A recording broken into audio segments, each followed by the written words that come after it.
사랑하는 성도 여러분, 오늘 우리의 시선은 고대 유대의 아름답고 부유했던 도시 여리고로 향합니다. 여리고는 종려나무가 무성히 피어 있고 상업적으로 번성했던 매우 중요한 도시 중에 하나였습니다. 바로 이곳을 예수님께서 지나가고 계셨습니다. 수많은 사람이 위대한 랍비를 보기 위해서 구름처럼 몰려들었습니다.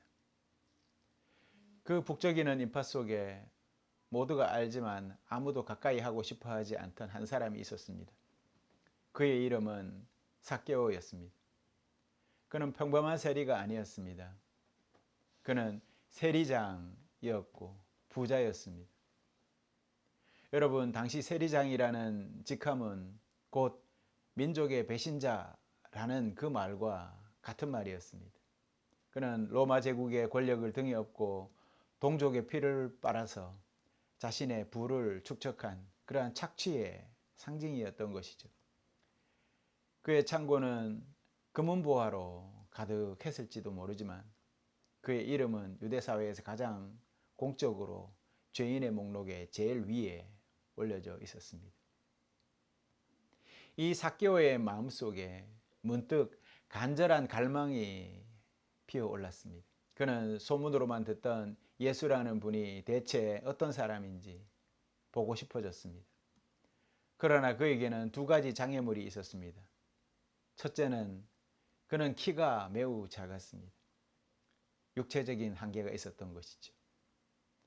두 번째는 그는 죄인으로 많은 사람들이 지목하는 사람으로서 그래서 그를 가로막았다라는 것이죠. 사회적인 장벽, 특히 거부의 장벽이 그에게 있었다라는 것입니다. 생각해 보십시오. 키 작은 세리장, 부자 삭개오가 체면을 차리고 인파 뒤에서 서성였다면 그는 결코 예수님을 만나볼 수 없었을 것입니다. 하지만 삭개오는 결단을 했습니다. 그는 자신의 사회적 지위, 부자인 체면, 그리고 어른으로서의 모든 무게를 다 내려놓고 아이처럼 앞으로 달려가서 보기 위해서 돌무화과 나무 위로 허겁지겁 올라갔습니다.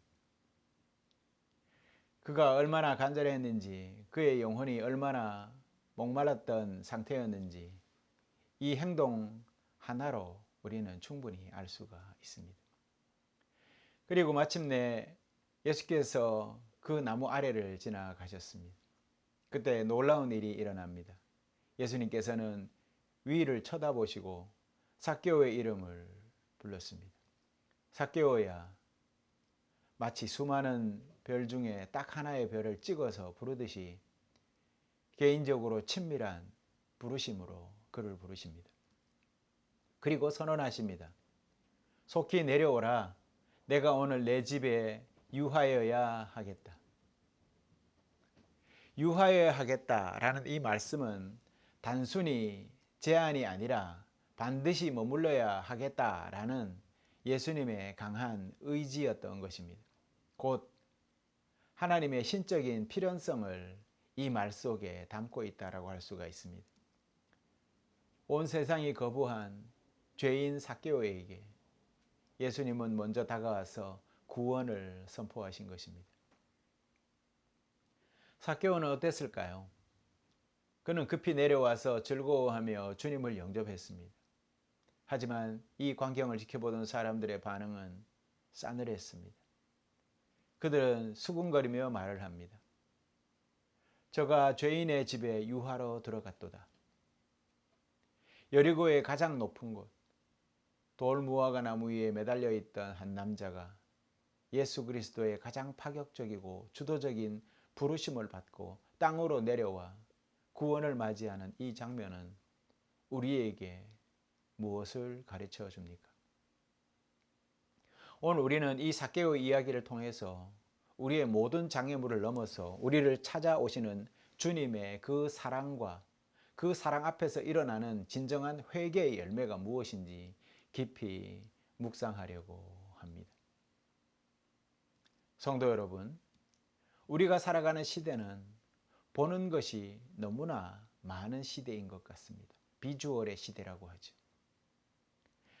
아침에 눈을 뜨는 순간부터 잠드는 그 순간까지 스마트폰 화면은 쉴 새 없이 새로운 볼거리들을 쏟아냅니다. 흥미로운 영상, 자극적인 뉴스, 친구들의 화려한 일상, 이런 것들이 눈길을 사로잡는 그러한 내용들입니다. 심리학자들은 이런 환경이 우리 주의력을 분산시키고 깊이 있는 생각이나 성찰을 할 수 없도록 방해한다라고 말을 합니다. 우리는 끊임없이 무언가를 보고 있지만 정작 보아야 할 것을 놓치면서 살아갑니다. 삭개오는 우리와 정반대 상황에 있었습니다. 그에게는 볼거리가 너무 많아서가 아니라 예수님 한 분을 볼 수 없어서 문제였습니다. 그는 키가 작았고 무정한 군중들은 그를 위한 자리를 조금이라도 내어주지 않았던 것입니다. 그는 예수를 보기 위해서 그 모든 방해를 뚫어야만 했습니다. 그는 보고 싶은 단 하나를 위해서 다른 모든 시선과 체면을 포기했던 사람입니다. 나무 위에 올라간 세리장의 모습은 얼마나 우스꽝스러웠겠습니까? 하지만 그는 기꺼이 조롱거리가 되기를 선택합니다. 이 모습은 오늘 우리 삶을 돌아보게 합니다. 우리는 삭개오와 같은 간절함으로 주님을 보고자 하는가?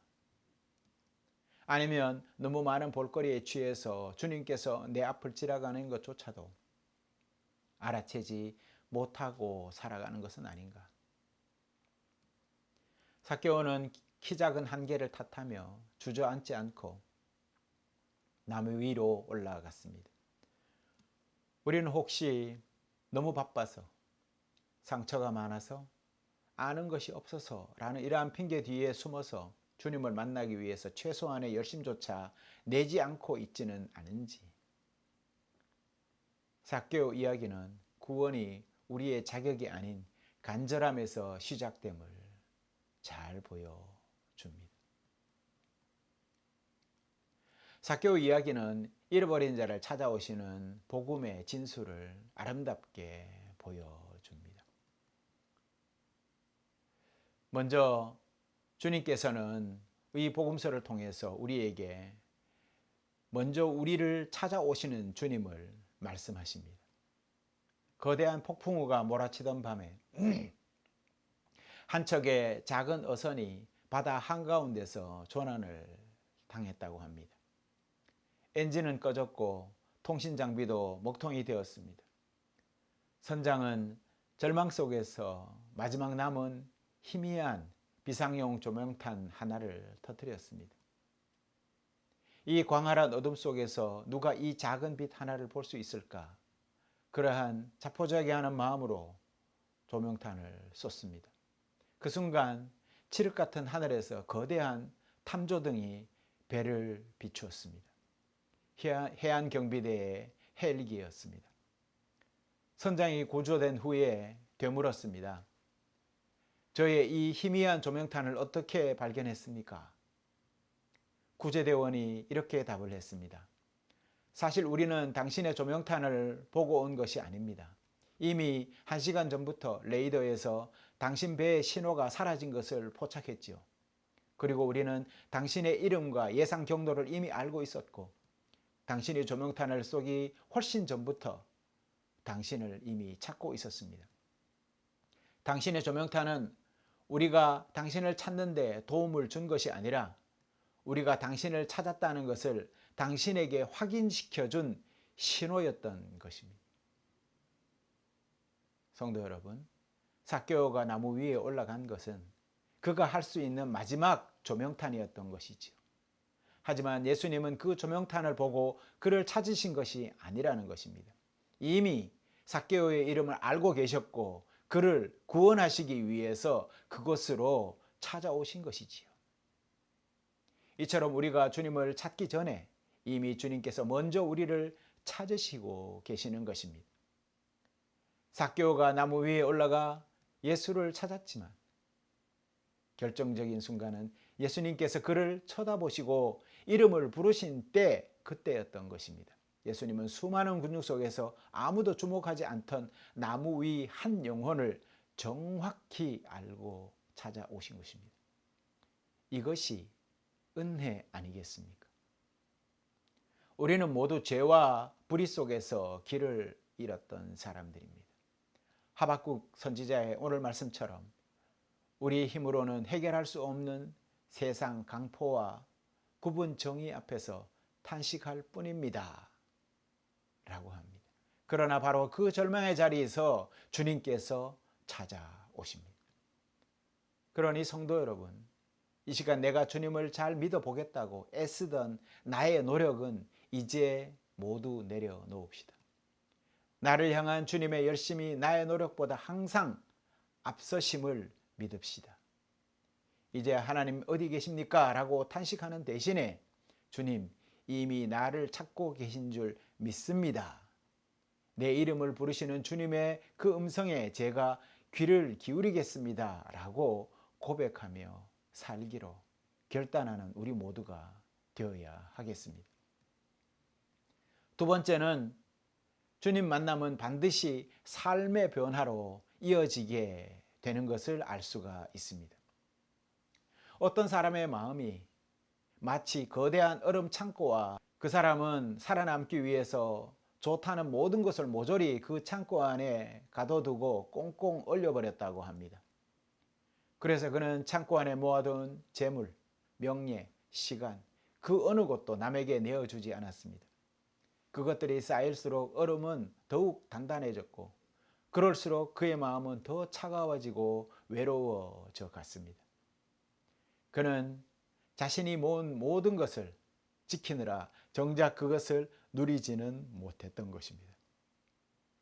그러던 어느 날 세상이 비치신 예수님이 그 얼음 창고에 찾아오셨습니다. 그분은 창고 문을 부수거나 얼음을 깨뜨리고자 하지 않으셨습니다. 그저 그와 함께 머무르시겠다며 그의 마음속에 들어오셨습니다. 여러분, 무슨 일이 일어났을까요? 생명의 태양이신 그분의 인격적인 임재와 따뜻함으로 그토록 단단했던 얼음이 서서히 녹아내리기 시작했습니다.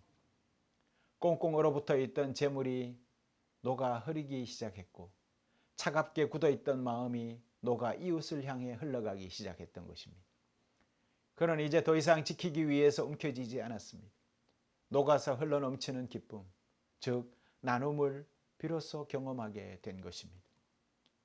삭개오의 변화는 재산을 나누어라 라는 율법 조항을 지켜서가 아닙니다. 그의 차가운 마음을 녹이시는 예수님의 따뜻한 임재, 그 인격적인 만남이 그를 완전히 다른 사람으로 변화시킨 것입니다. 성도 여러분, 이와 같이 주님과 이 만남은 반드시 삶의 변화로 이어지게 되어 있습니다. 삭개오는 예수님을 만난 즉시 완전히 다른 사람이 되었습니다. 그는 자기 재물을 움켜쥐었던 삶에서 기꺼이 나누는 삶으로 돌아섰고 불의하게 얻은 것을 4배나 갚겠다는 결단은 하박국이 부르짖었던 정의가 회복되는 모습과도 같습니다. 오늘 우리가 읽은 바울 사도의 그 서신서 중에 데살로니가 교회 성도들 마음과 사랑이 자라남을 기뻐했다고 했습니다. 삭개오의 삶에서도 구원받은 자가 합당한 열매가 나타나기 시작했던 것이죠. 이 변화는 율법 조항을 지켜서가 아닙니다. 주님의 인격적인 그 만남을 통해서 시작되었던 것입니다. 그러니 성도 여러분, 오늘 우리 모두는 예수님을 그저 지식으로만 아는 신앙을 갖고 있다면 회개해야 하겠습니다. 나의 얼어붙은 마음, 여전히 움켜쥐고 있는 재물, 이기적인 시간 사용에 그 부분에서 주님이 찾아와 머물러 주시기를 간구해야 하겠습니다. 내 삶의 주인이신 주님의 따뜻한 임재가 나의 완고함을 녹여주고 또 삭개오처럼 기쁨으로 나누고 불의를 바로잡는 흐르는 그러한 삶을 살기로 결단하는 성도님들이 되어야 하겠습니다. 세 번째는 구원은 차별 없이 모든 잃어버린 자들에게 열려 있다라고 오늘 말씀하십니다. 옛날 어느 왕이 백성들을 위해서 큰 잔치를 열었다고 합니다. 왕은 군중에 모든 귀한 금 그리고 그 그릇들을 금은 그릇들을 내어놓고 손님들을 맞이했습니다. 그런데 잔치가 한창일 때에 누더기를 걸친 한 거린이 감히 왕의 식탁으로 다가왔습니다. 사람들은 그를 더럽다, 자격이 없다라며 밀쳐내고 정죄를 했습니다. 거지는 가진 것이라고는 자신이 밥을 빌어먹던 그 입 빠지고 금이 간 진흙 그릇 하나뿐이었습니다.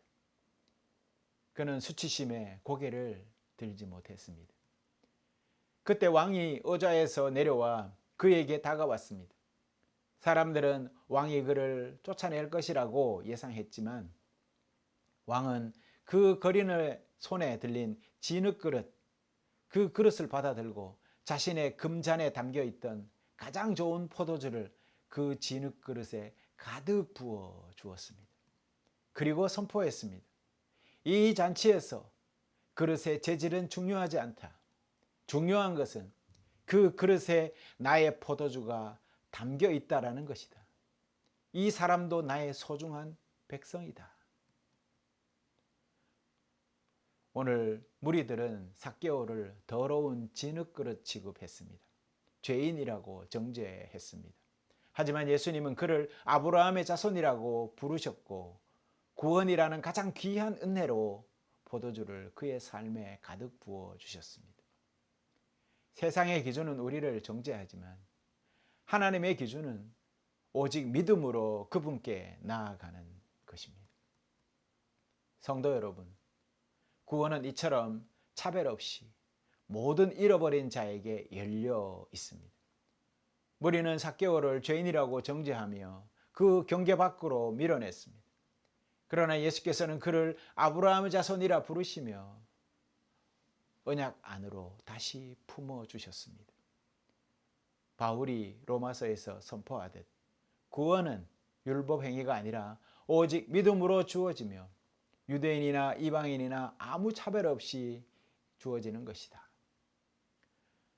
삭개오 이야기는 세상이 아무리 우리를 정죄하고 무가치하게 여길지라도 하나님께서는 우리를 포기하지 않으시고 끝까지 찾아오시는 분이심을 보여주는 위대한 희망의 선언이라고 할 수가 있습니다.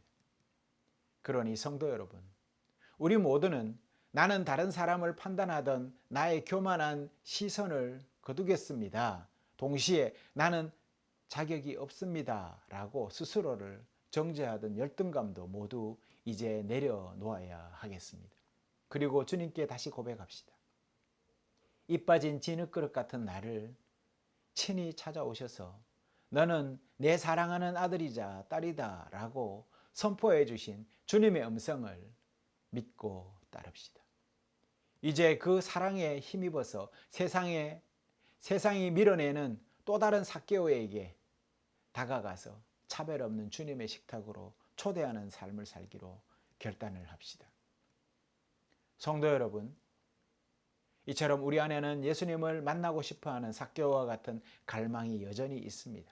동시에 사람들의 시선을 두려워하고 변화를 망설이는 마음도 있지요. 이 양갈래의 마음 사이에서 용기 있게 주님 초대에 응답해야 하겠습니다. 먼저 우리를 주저하게 만들고 군중 속에서 그 뒤에서 숨게 하는 마음들이 있습니다. 이것은 우리를 하나님과 멀어지게 하는 영적 좌절의 마음입니다. 반대로 또 하나의 마음이 우리 마음속에 있습니다. 체면을 무릅쓰고서라도 주님을 만나고자 하는 거룩한 열망, 그리고 내 것을 나누고 삶을 변화시키고자 하는 마음은 우리 영혼에 생명을 불어넣어주는 영적 위로의 마음이라고 할 수가 있을 것입니다. 우리 모두는 이 영적 위로의 마음을 선택하고 따라 살아가야 합니다. 그러기 위해서 우리는 일상 속 삶의 자리에서 돌무화과나무를 찾아 올라가야 합니다. 이는 하루 중 잠시라도 세상 분주함에서 벗어나서 주님을 바라볼 수 있는 의식적인 멈춤의 시간이 필요하다는 것입니다. 그것이 새벽 기도일 수도 있고, 또는 출근길 지하철에서 조용히 말씀을 묵상하는 시간일 수도 있을 것입니다. 중요한 것은 주님을 보고자 하는 간절함으로 그 시간을 지켜내는 것입니다. 또한 의식 성찰 또한 중요한 일입니다. 오늘 내 삶의 자리에 지나쳐간 주님을 발견해야 합니다. 나는 오늘 언제 삭개오처럼 주님을 간절히 찾았는가? 무엇이 내 시선을 가로막았는가? 이것을 정직하게 돌아보아야 하겠습니다. 그리고 더 중요한 질문을 던져야 합니다. 예수께서 오늘 내 이름을 부르시며 내 집에 머물러야 하겠다라고 말씀하신 순간은 언제였는지. 주님의 초대는 거창한 순간에만 오지 않습니다. 지루한 업무 속에서, 불편한 관계 속에서, 혹은 예상치 못한 도움의 손길 속에서도 찾아오십니다. 그 초대에 급히 내려와서 즐거워하며 응답하는 것이 순종 아니겠습니까? 이 만남이 반복될 때 우리 삶도 삭개오처럼 자연스러운 나눔과 회복의 열매를 맺기 시작할 것입니다. 사랑하는 산상교회 그리고 영성의 샘 성도 여러분, 우리는 모두는 아마도 삭개오처럼 세상이라는 나무 위에 숨어 있는지도 모르겠습니다. 세상 성공을 쫓다가 길을 잃기도 하고 키 작은 한계에 좌절하기도 하며 사람들 시선 속에 갇혀 있기도 하지요. 그러나 기억하십시오.